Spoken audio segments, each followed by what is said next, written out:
Polemik mahalnya biaya pendidikan uang kuliah tunggal di perguruan tinggi negeri menuai keresahan di masyarakat, terutama mahasiswa. Kemendikbudristek menilai pendidikan tinggi adalah pendidikan yang bersifat tersier.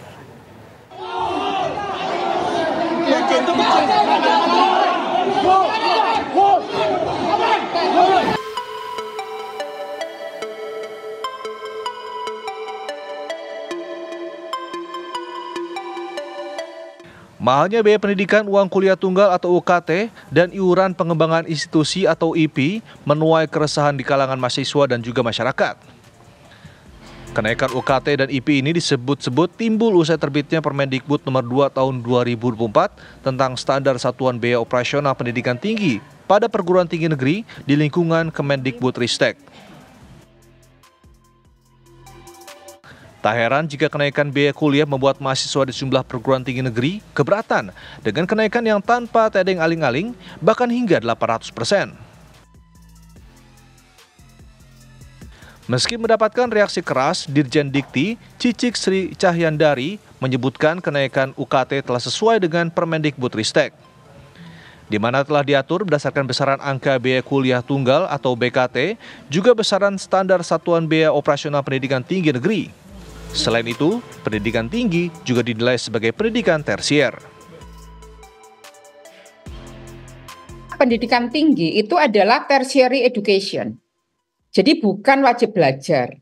Oleh karena itu, masuk perguruan tinggi itu bukan kewajiban, tetapi adalah pilihan. Tetapi di sisi lain, perguruan tinggi itu sudah clear sebagai kebijakan dari Menteri adalah harus bersifat inklusif, bahwa dapat diakses oleh berbagai kalangan masyarakat, baik dari masyarakat yang kurang mampu maupun masyarakat yang punya kemampuan ekonomi yang tinggi. Tetapi memang basis yang kita tetapkan adalah harusnya didasarkan pada kemampuan akademik semata. Jadi tidak boleh melihat kemampuan ekonomi, tetapi didasarkan pada kemampuan akademik.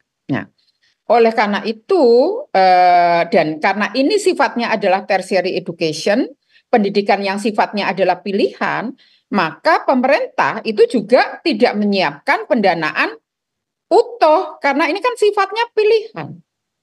Sehingga bentuknya adalah bantuan biaya operasional pendidikan tinggi. Nah, namanya bantuan itu juga sesuai dengan kemampuan pemerintah. Sementara itu, pengamat pendidikan Inalim menilai pemerintah harus mengkaji aturan terkait kenaikan UKT ini. Pemerintah juga diyakini sudah peduli dengan dunia pendidikan, yang dimana anggaran dari pemerintah untuk dunia pendidikan juga cukup besar. Jadi kalau dari sudut pandang pemerintah, mereka memang kewajibannya itu memenuhi amanat undang-undang. Yang mana di undang-undangnya itu memang jelas prioritas itu pendidikan dasar gitu ya. Kalau kita lihat dari UUD 45 malah pendidikan dasar doang. Tapi pemerintah sudah punya itikat baik ya. Tahun 2008 itu ada peraturan juga diperpanjang jadi 9 tahun wajib belajar, kemudian 2013 sudah diperpanjang lagi jadi 12 tahun. Nah, di tataran jenjang studi tersier yaitu perguruan tinggi, pendidikan tinggi, sebetulnya pemerintah juga sudah berusaha hadir tapi tentunya nggak bisa 100%. Jadi hanya bisa 20%. Justru dari